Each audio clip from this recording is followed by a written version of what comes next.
매일 아침을 뉴스로 깨웁니다. 신율의 출발 새아침. 오늘 날씨가 유난히 추워졌습니다. 새벽부터 노루동반한 비가 산발적으로 내리더니 지금 서울은 조금 소강 상태를 보이고는 있는데요. 그런데요, 이 비 때문에 오늘 오후부터는 강한 바람과 함께 추워진다고 합니다. 이제는 춥다는 얘기가 전혀 어색하지 않을 정도로 계절이 바뀌었구나 하는 시간이 갈수록 분명해지지만, 그런데요, 우리 정치권은 도무지 변할 줄을 모르는 것 같습니다. 국정감사가 한창인 지금 조직 강화 특위 참석 문제로 시끄럽기도 하고요. 또 특권 폐지는 찬성한다고 하면서도 구체적인 강론으로 들어가면 반대하는 정난한 구태의 모습도 보이고 있습니다. 우리 정치권의 자연의 섭리는 언제쯤 적용될 수 있을지 그런 생각이 드는 아침입니다. 신율의 출발 새 아침, 오늘 순서 시작합니다.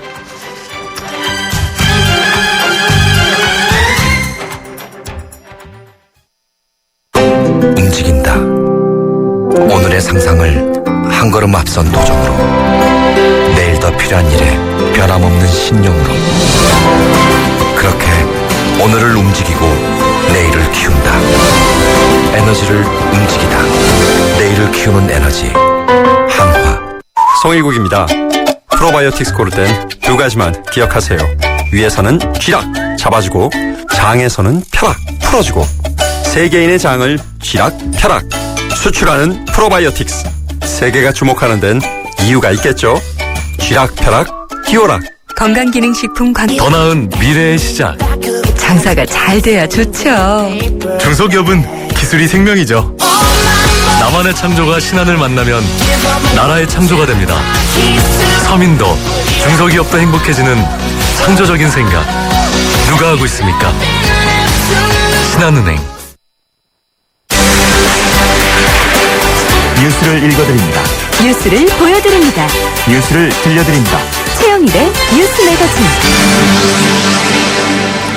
예, 지금까지 들어온 뉴스 정리해 보겠습니다. 최영일 시사평론가 나와 계십니다. 어서 오십시오. 안녕하세요. 예, 오늘이 국정감사 열흘째죠. 맞습니다. 이제 반 지나간 거 아니에요? 거의 반 거의 지나갔죠. 반 지나갔죠. 네, 27일까지니까요. 그렇죠. 예, 참 긴 것 같아요.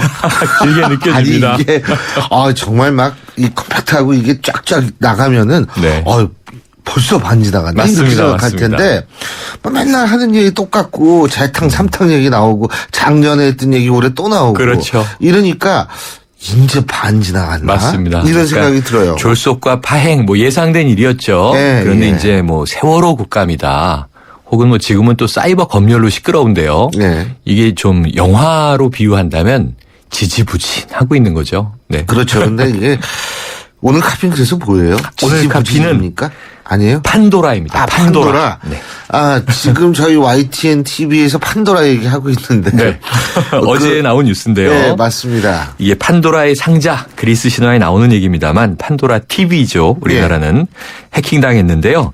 글로벌 선두는 이제 유튜브 많이 유명한데 국내 최대 동영상 제공 사이트입니다. 털렸는데요. 홈페이지에 게시한 사과문에 따르면 9월 9일, 9월 17일 양일간 특정 서버의 외부 해킹 흔적을 발견했고, 그래서 바로 이제 방송통신위원회에 신고했다는 거죠. 그 조사 결과가 어제 보도가 됐는데 중국 IP로 이제 해커들이 접속을 했고요.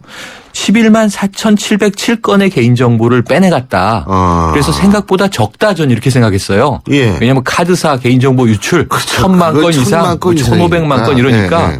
이 별거 아닌가 그랬는데 그게 아니고 이게 대단합니다. 양일간 이 해커들은 80만 건이 넘는 회원 정보 중에서 745만 5천 건을 다 훔쳐봤고요.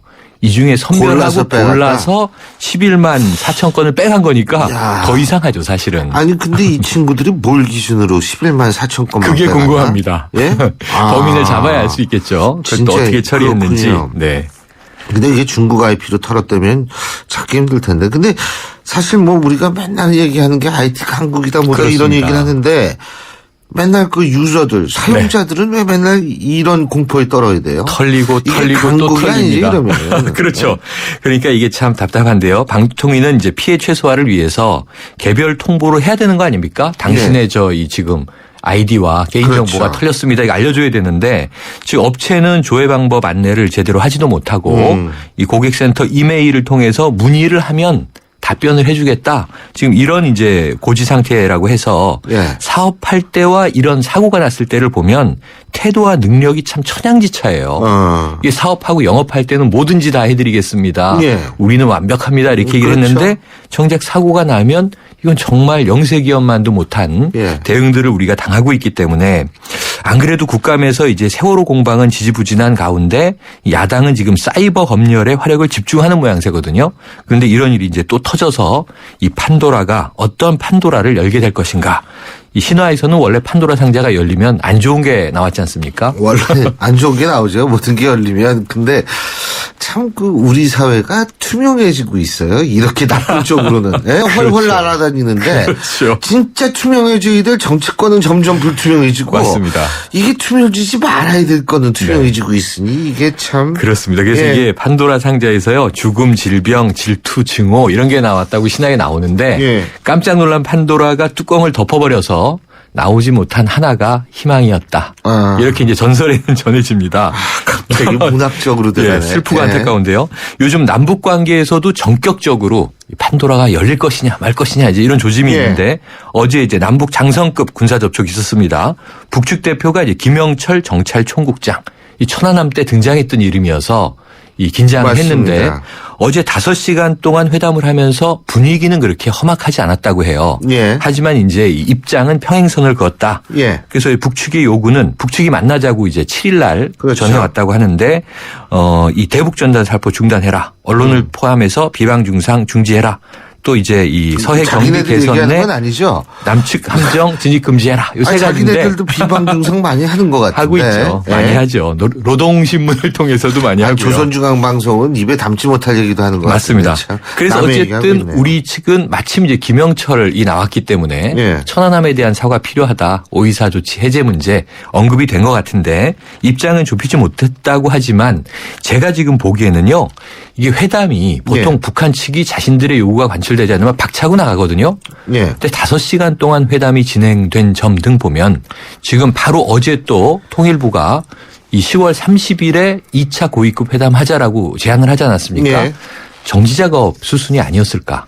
여러 가지 협의가 있었을 텐데 어쨌든 국방부는 비공개를 전제로 했기 때문에 간략한 브리핑만을 내놓고 있는 상태입니다. 근데 지금 좀 패턴이 달라지고 있는 건 사실이에요. 네. 뭐냐면 예전에 치고 빠졌거든요. 그렇죠, 그렇죠. 요새는 치는 것하고 빠지는 것을 동시에 합니다. 북한이. 그러니까 이게 김정은이 들어와서 이게 좀 바뀐 건데 그렇기 때문에 제가 볼 때에는 좀 주시하고 봐야 될 것 같은데. 네. 저 우리 박근혜 대통령 밀라노에 핵심적인 있죠? 거는 이제 예. 오늘 박근혜 대통령 행보인데요. 네. 아셈 회의가 오늘 시작이고요. 예. 내일까지 양일간 있어서 예. 각종 기조연설 오늘도 이제 덴마크를 만나신다고 하는데 정상회담들에서 나오는 이야기 메시지 좀 주목해야 되는데 예. 어제 처음 꺼낸 말씀은 젤라또 아이스크림이에요. 이게 로마의 휴일에서 오드리 헵번이 먹은 아이스크림이라. 언제적 영합니까? 유명하거든요. 아, 젊은이들은 로마의 휴일, 뭐 로마가 요새 노는 모르겠죠. 날인가? 오드리 이렇게 헵번. 생각하죠. 네. 예. 그래서 이제 박근혜 대통령이 한 이탈리아 경제협력 포럼에서 인사말로 젤라또를 언급한 거는 이 이탈리아 브랜드로 유명한 젤라또를 한국의 글로벌 유통망을 통해 세계 시장으로 나가고 있다. 협력 사례로 언급을 하신 건데 예. 이 얘기를 이제 접하고 제 생각은 로마에서 좀 쉬시고 싶은가 보다.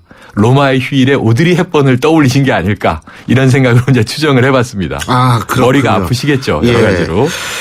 그 요새 국감인데 여러 가지 또 이걸 화제라고 그래야 돼요. 화제라고 뭐라고 해야죠. 해야 돼요? 정책 국감이 지금 제대로 안 되고 있기 때문에 이게 될 수가 없는 네. 게 국회의원들이 전문성이 떨어져요. 14% 이상이 법조인 네. 출신이거든요. 한쪽으로만 몰려 있다라는 건 그렇죠. 역설적으로 전문성이 떨어진다는 그렇습니다. 얘기고, 그리고 뭐 준비할 시간도 없었잖아요. 그러니 뭐 당연히 그래서 국감 엉망이죠. 관련 뉴스 나오는 네. 게 해외에 나가서도 또 김현 의원 주목받고 계신데 인사성 문제 거론했다가 이제 조금 질타가 있었고요. 이건 김현 의원이 좀 억울한 측면이 있는데 그렇죠. 어제 또 그 이 중국으로 간 국회의원들이 뮤지컬 관람을 했다고 하는데 몇 시에 했어요? 7시 반. 그러니까 아침은 이제 아니죠, 저녁이죠? 저녁 밤입니다. 예. 이게 시간으로는 가외 시간인 그렇죠. 거고요.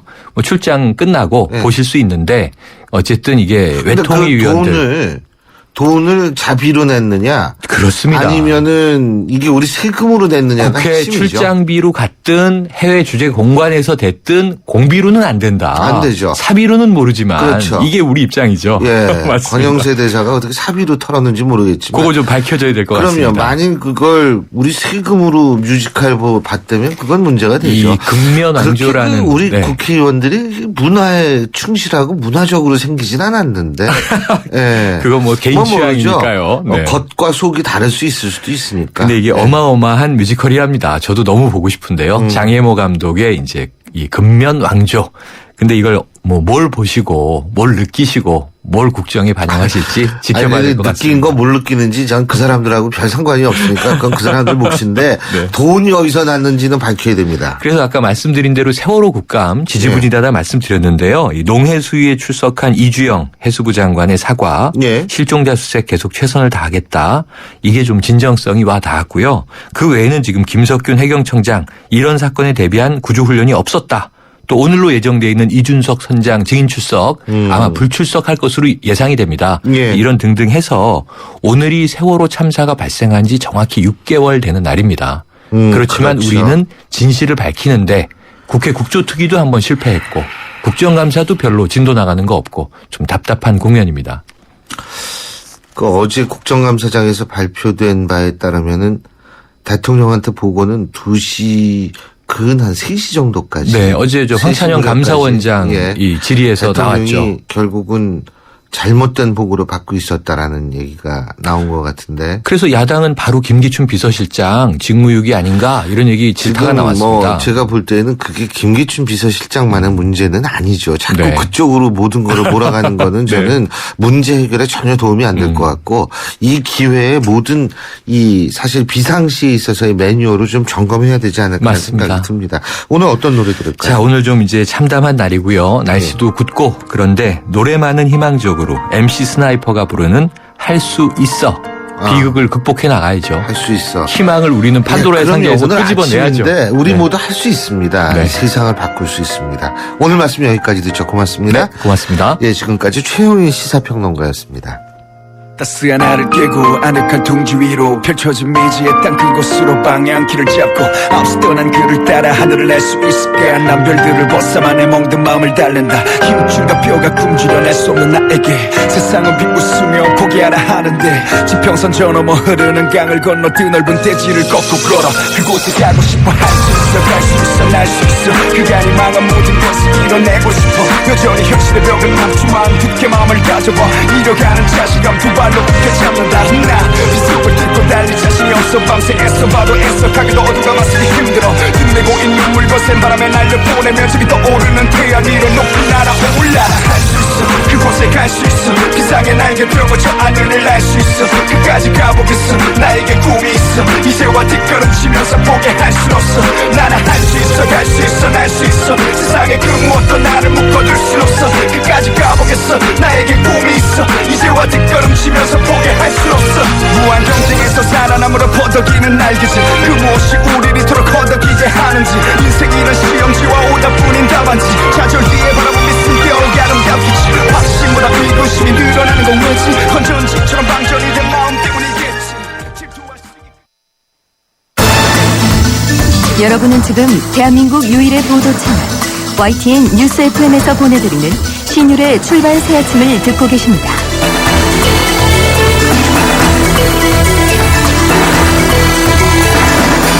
여야 모두 조직 강화 특위 구성을 마쳤나 했더니 뭐 중간에 그만둔다는 사람도 나오고 여러 가지 또 상황이 벌어지고 있습니다.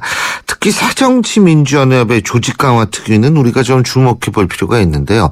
왜 그러냐면 지역위원장을 전체 수의 약 절반가량을 이제 임명해야 하는 그런데 과거 새정치민주연합의 창당 정신이라는 것을 본다면 5대5의 지분으로 나눠야 되는데 과연 이러한 과정에서 잡음은 없을까? 좀 주목될 수밖에 없는 상황입니다. 그래서 오늘은 새정치민주연합 조직강화특위의 윤관석 간사를 연결해서 앞으로 조직강화특위 어떻게 운영할 계획인지 얘기 들어보겠습니다. 윤 의원님 나와 계시죠? 예, 안녕하십니까. 윤관석입니다. 예. 어제 첫 모임 있었죠? 예, 그렇습니다. 지난 10월 10일 당무위원회에서 조직 강화 특별위원회 구성이 의결된 이후에 첫 회의가 어제 오후에 있었습니다. 분위기 좋았어요? 예, 어제 첫 회의는 뭐 위원이 저희가 전체 15명인데요. 위원장 포함해서 첫 상견례 겸 그 주식 강화 특위의 전반적인 운영과 일정에 대해서 논의하는 자리였고요. 예. 회의는 뭐 한 1시간 반 정도 걸렸습니다만 주로 현황 보고가 많았고요. 예. 대부분 저 쉽게 의논을 해서 의결할 건 의결하고 또 심의할 건 심의하는 그런 자리였습니다. 그렇군요. 근데 15명이라고 그랬는데요. 그죠? 그렇게 말씀하셨죠. 네, 여기 송호창 의원도 포함된 15명입니까? 예, 그렇습니다. 저희 이제 당원 단계에 보면은 조직 강화 특위가 이제 15명 이내로 구성하게 돼 있고요. 예. 보통 이제 대부분 그 수를 채워서 만드는데요. 예, 예. 15명이었고, 이제 송호창 위원은 어제 오전에, 회의 전에, 사전에 이제 좀 참여가 본인이 여러 가지 고민 끝에 어렵겠다라고 입장을 밝혀와서 어제는 참여하지 않았습니다.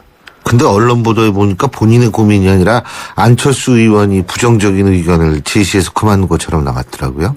예, 뭐 어제 기자회견도 하신 걸로 알고 있고, 예. 제가 사전에 뭐 의견 수렴을 했습니다만은 또 아마 지난 730 재보궐선거가 잘 안 되고 나서 패배한 이후에 비대위원에 참여도 하지 않으셨는데 또 아마 조강특위까지 하는 것은 좀 그렇지 않냐 해서 일단 아직까지는 좀 더 그 당을 조용히 돕겠다라는 입장이신 것 같습니다. 예. 그래서 저희가 안철수 전 대표와 송호창 의원의 뜻을 존중해서 현재는 조강특위 위원이었던 송호창 의원이 사임한 거로 처리했고요.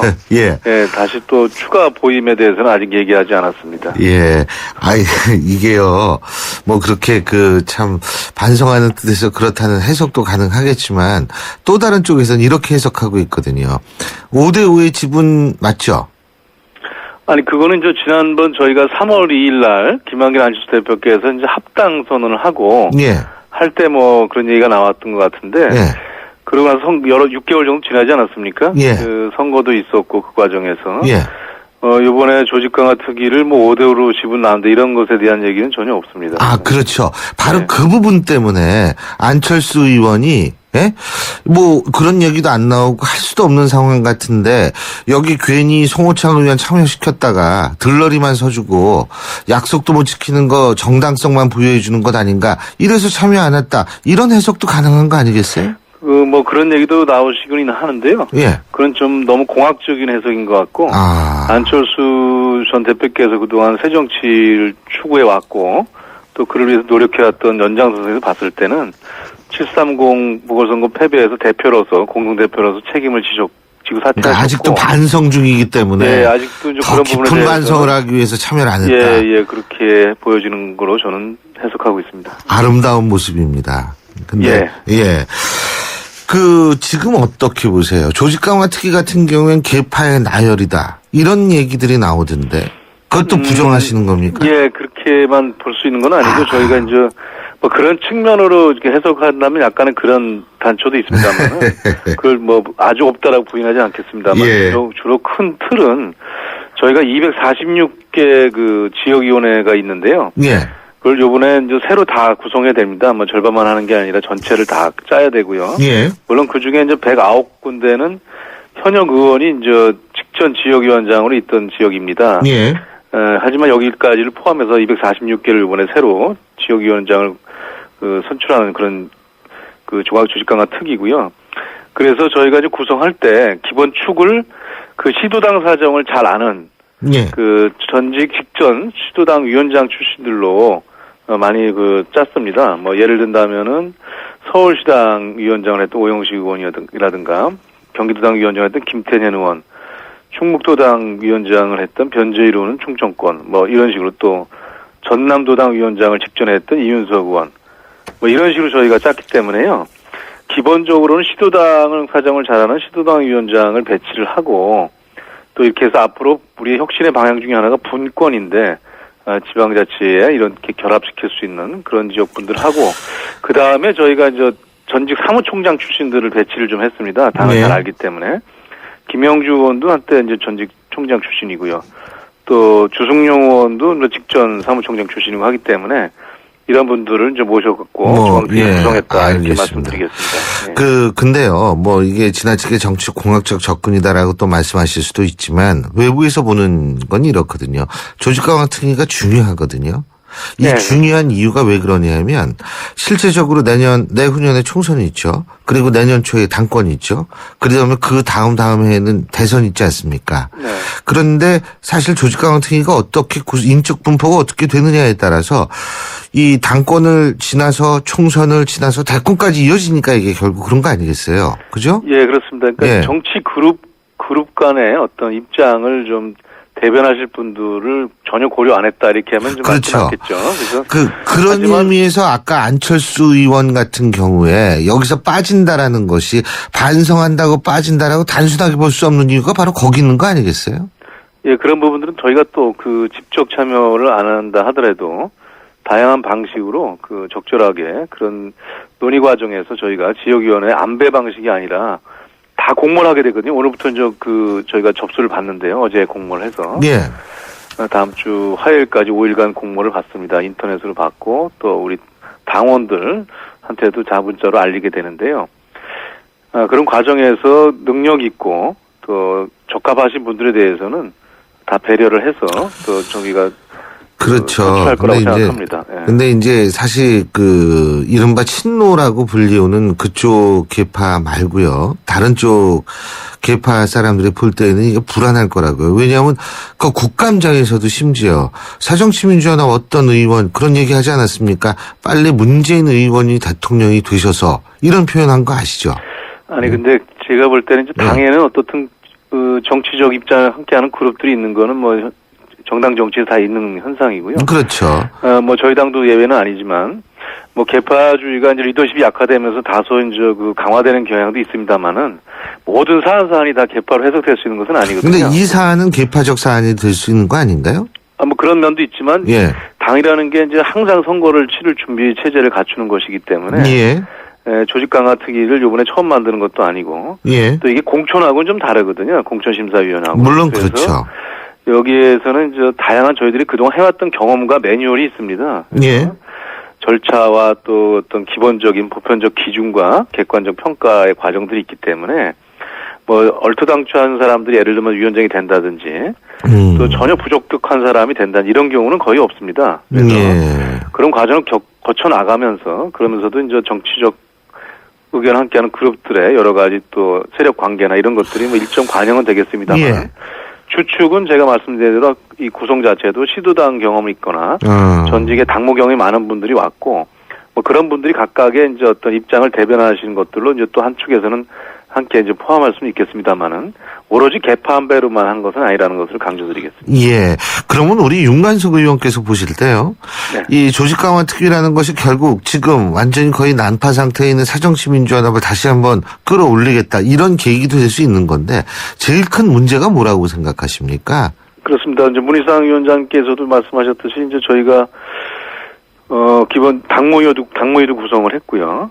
그다음에 조직 강화 특위도 뭐 굉장히 어려울 거라고 생각했지만 이제 구성해서 지금 추진하고 있기 때문에 궤도에는 당이 이제 올라갔다. 조직 강화 특위는 하부에 이제 조직 그 기반들을 재건하고 재구성하는 작업들인데요. 가장 어렵다 글쎄요. 그러니까 조직 강화 특위 하다 보면 이제 아무래도 새로운 신분들도 오고 또 기존 분들도 오고 그러거든요.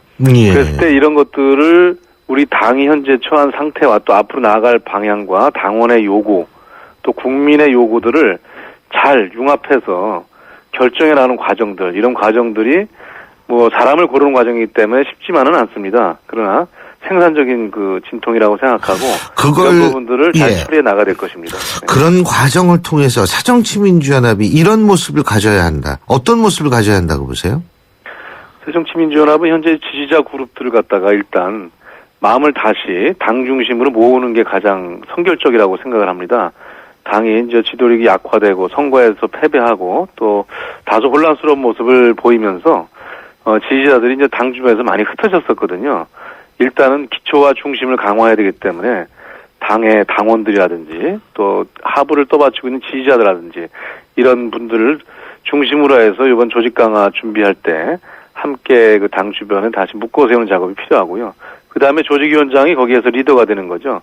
이분들이 당이 앞으로 나아갈 방향에 대해서 일치된 그 감각과 방향을 가지고 당 전당대회를 치러내고 또 전당대회에서 전국의 지도자를 다시 세운다면은 저희가 기본적인 틀은 완성되는 거라고 생각합니다. 한 번에 다 되진 않고요. 예. 여기서 이제 내년 초에 대략 뭐 1월 말 2월 초로 예상합니다만은 전당대회에서 앞으로 나아갈 방향, 이념, 강령을 갖고 새로운 당대표나 최고위원회 지도부가 구성되면 그분들이 2016년 내후년에 있을 20대 총선을 준비하는 과정으로 갈 거로 봅니다.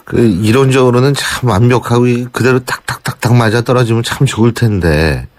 근데 밖에서 보는 사람, 사실 우리 야당이 튼튼해야지 우리나라 정치권이 잘 되는 거 아니겠습니까? 그죠? 네, 그렇게 생각해 주십시오. 예, 그건 당연히 그렇게 생각해야죠. 근데 참 보는 사람이 잘 됐으면 좋겠는데, 그게 참 여러 가지 걱정도 앞서네요. 예, 저희가 뭐 걱정을 덜어드리도록 최선을 다하겠습니다. 예, 그럼요. 잘 하시겠죠. 오늘 말씀 여기까지 듣죠. 고맙습니다. 예, 감사합니다. 예, 지금까지 새정치민주연합 조직강화 특위 간사시죠. 윤관석 의원이었습니다. 안녕하세요. 초보 운전자 수지입니다. 도로는 무섭고 차는 왜 이리 많은지 엄마야. 그래서 저는 살아있는 친구를 만났어요. 반응형 블랙박스 유라이브. 와, 정말 살아있네. 유라이브. 살아있는 블랙박스 유라이브. 수진 엄마, 무슨 고민 있어? 이번 겨울도 춥다길래. 따사론이 있잖아. 따사론? 여름엔 에어컨 사용 줄여도 시원하고 겨울엔 보일러 초급만 틀어도 포근하다고. 냉난방비 걱정 없으니까 이번 겨울도 따사론 우리 집이야. 나도 따사론 해야겠다. 발명 특허 신기술 국민단열재 따사론. 지휘자 금난세입니다. 베토벤이 후세에 위대한 음악을 남길 수 있었던 것은 악상이 떠오를 때마다 반드시 메모하는 습관 때문입니다. 최고의 음악을 위한 금난세 씨의 노력은 매일매일 양지 다이어리와 함께합니다. 나의 역사 속엔 언제나 양지 다이어리. 신율의 출발새 아침 1부 순서는 여기까지고요. 잠시 뒤 2부에서 뵙겠습니다. YTN 라디오 환경 캠페인. 숲의 경제적 가치를 알고 계십니까? 우리 국민 1인당 연간 136만 원의 가치를 돌려주는 고마운 숲. 하지만 한 번 훼손된 숲이 되살아나려면 50년 이상이 걸린다고 합니다. 시장에 갈 땐 비닐봉투 대신 장바구니로, 가까운 거리는 걷거나 자전거로, 일회용 컵보단 나만의 예쁜 컵으로 우리가 실천하는 작은 행동이 녹색 지구를 웃게 할 수 있습니다. 이 캠페인은 더 나은 내일을 위해 동행하는 신한은행과 함께합니다. 말씀하세요. 더 듣겠습니다. 더 귀를 기울이겠습니다. 사람이 중심인 행복한 도시를 위해 안전한 서울을 만들 의견을 보내주세요. 생활임금제같이 따뜻한 서울을 만들 지혜도, 외국인 관광객을 유치해 꿈꾸는 도시를 만들 묘안도, 초미세먼지를 줄여 숨쉬는 도시를 만들 방법도 모두 서울시 응답소로 보내주세요. 여러분의 참여로 서울이 한 뼘 더 자랍니다. 시민과 함께, 세계와 함께, 함께 서울, 서울특별시.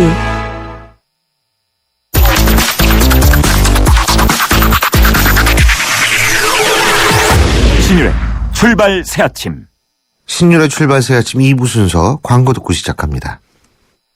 100년의 편지 써보셨나요? 지금의 마음을 영상이나 음성 편지로 보내주시면 정해주신 미래의 날짜에 전해드리겠습니다. 10년이 걸리든 20년이 걸리든 꼭 전해드리겠습니다. 변치 않는 마음을 전하는 SK텔레콤 100년의 편지. 지금 티스토어에서 다운받으세요. 아침 일찍 기상 불만이에요. 오늘 화장 상태 불만이에요. 차 막히는 것도 불만이에요. 근데 얘는 참 만족스럽단 말이야. 실제 오너들이 뽑은 불만적은 차 엑센트. 2014 미국 JD파워 신차 품질조사 소형차급 1위. 엑센트 2015 출시. 현대자동차. 아주 작고 작은 변화를 작고 작은 마법이 시작되지. 작고 작은 달려 오늘 달려 놀라운 내일 되지. 다 같이 생각을 혁신해봐. 이노베이션과 함께 내일의 희망까지 혁신은 혁신하다. SK 이노베이션. 삼성신 신도시 분양 속보입니다. 눈앞엔 골프장 조망, 단지 앞엔 초중고교와 도서관, 중심 상업시설까지 가까운 968세대 대단지가 옵니다. 상위 40개 건설사 중 부채 비율이 두 번째로 낮다는 그 동일이죠? 삼성이 아껴둔 중소형 대단지, 고양 삼성 7블럭, 동일 스위트 1차. 문의 02381-7373.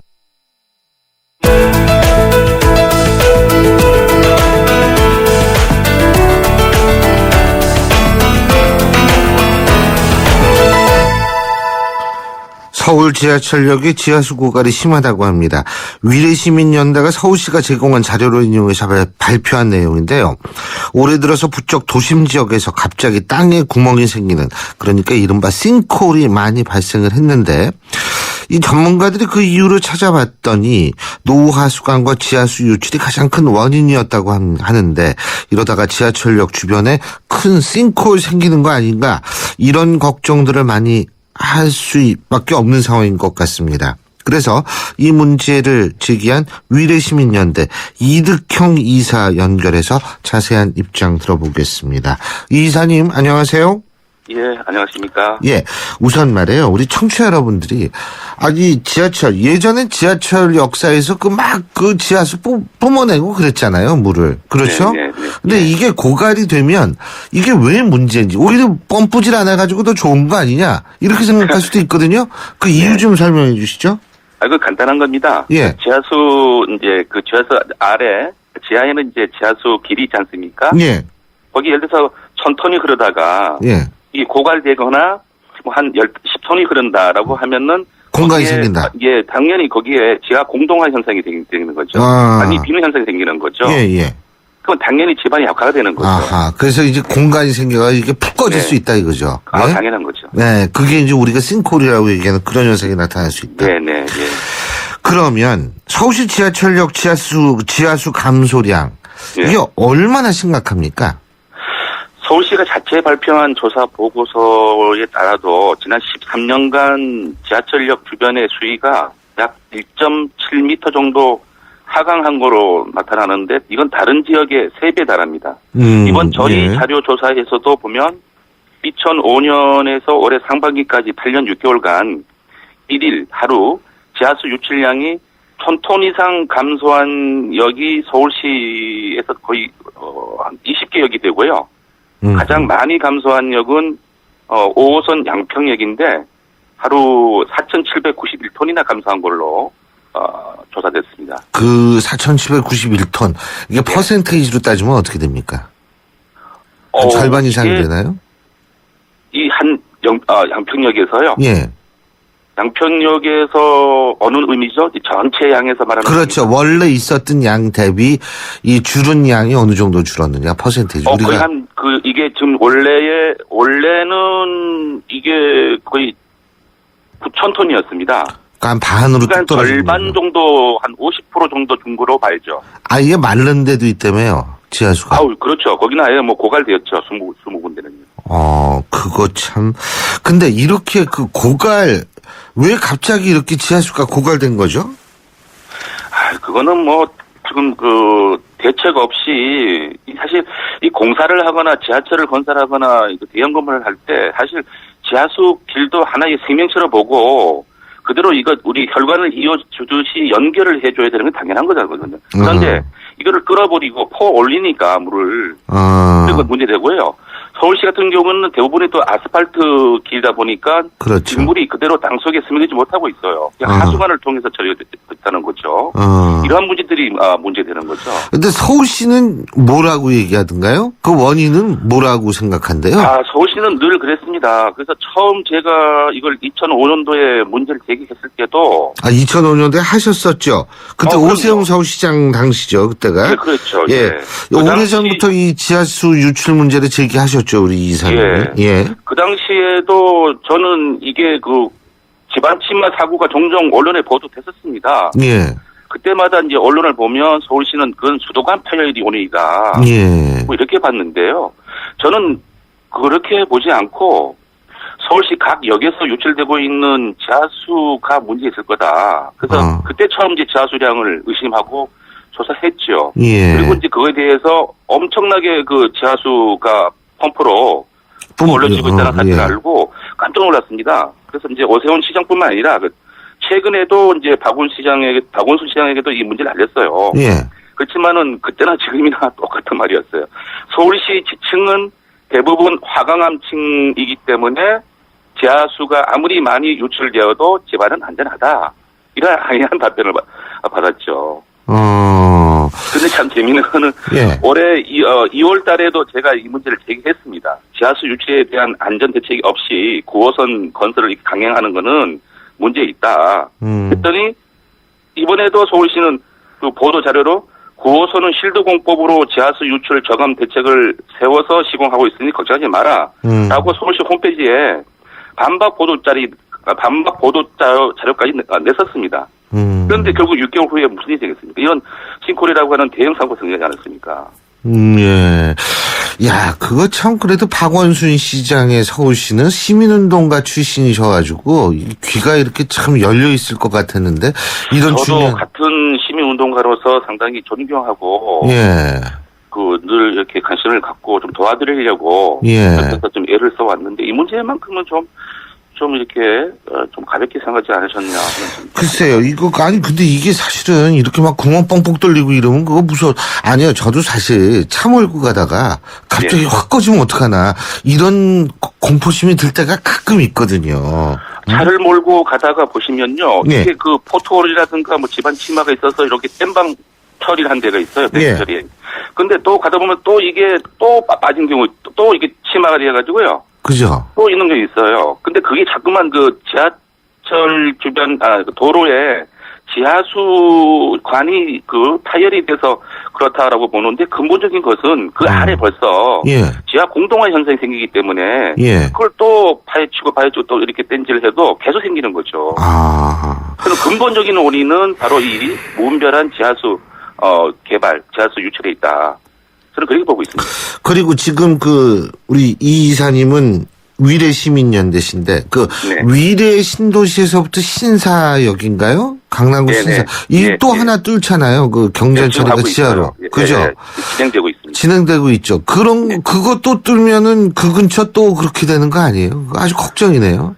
그러니까요. 앞으로는 뭐 대책은 뭐 서울시가 마련을 하고 있는데요. 어떤 대책을 마련하고 있죠? 그래서 뭐 이제 하도 이게 이제 사회 이슈화 되니까 이번에 국정감사에서도 뭐 이슈화 되고 그러니까 이거를 그 법을 만들겠다. 그래서 앞으로 지하수 영향 조사를 의무화하도록 그 대형 굴착 공사를 할 때는 그 지하수법을 개정하겠다.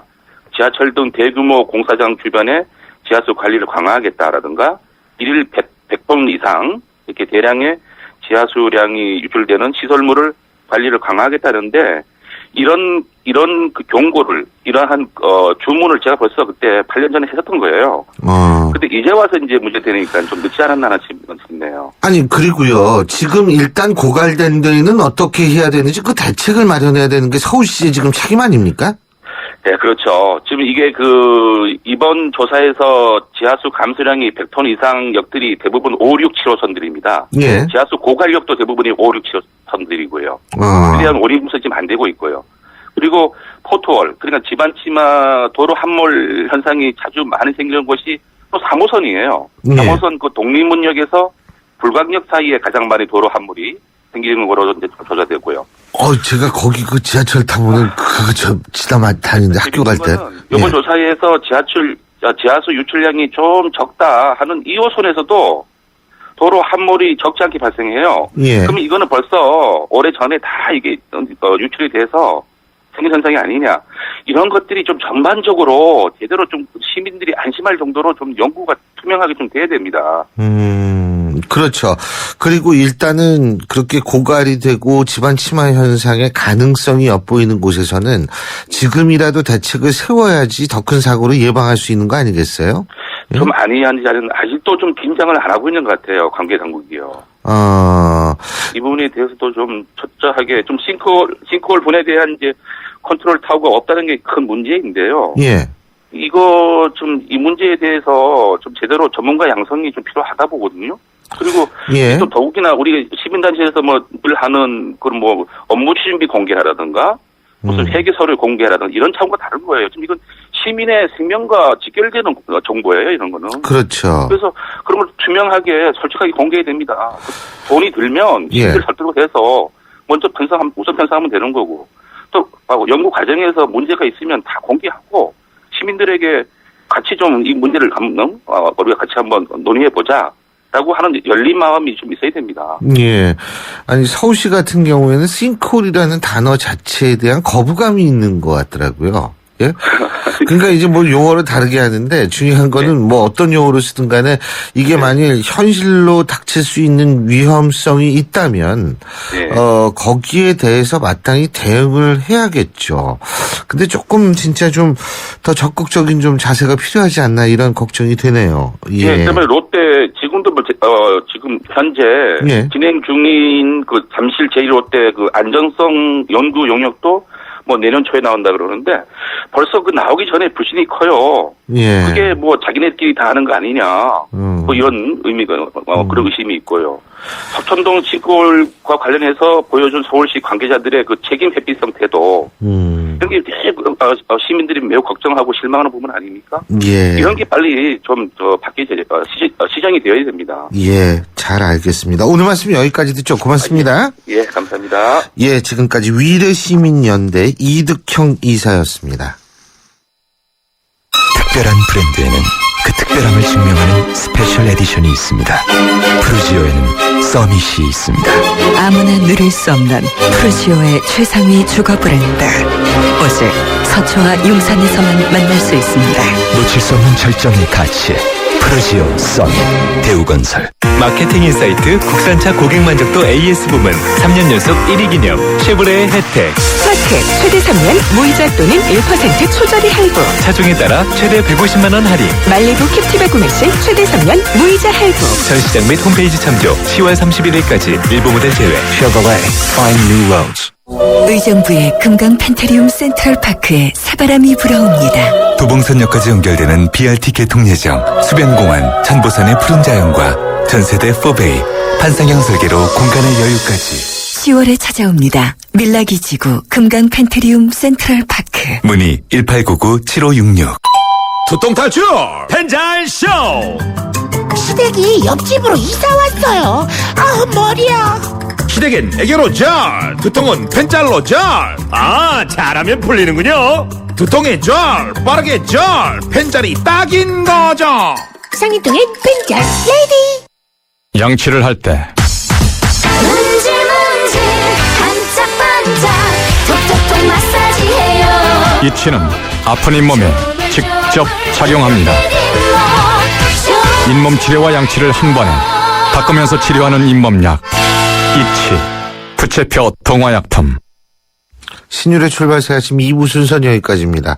잠시 뒤 8시 10분 3부에서 다시 찾아뵙겠습니다.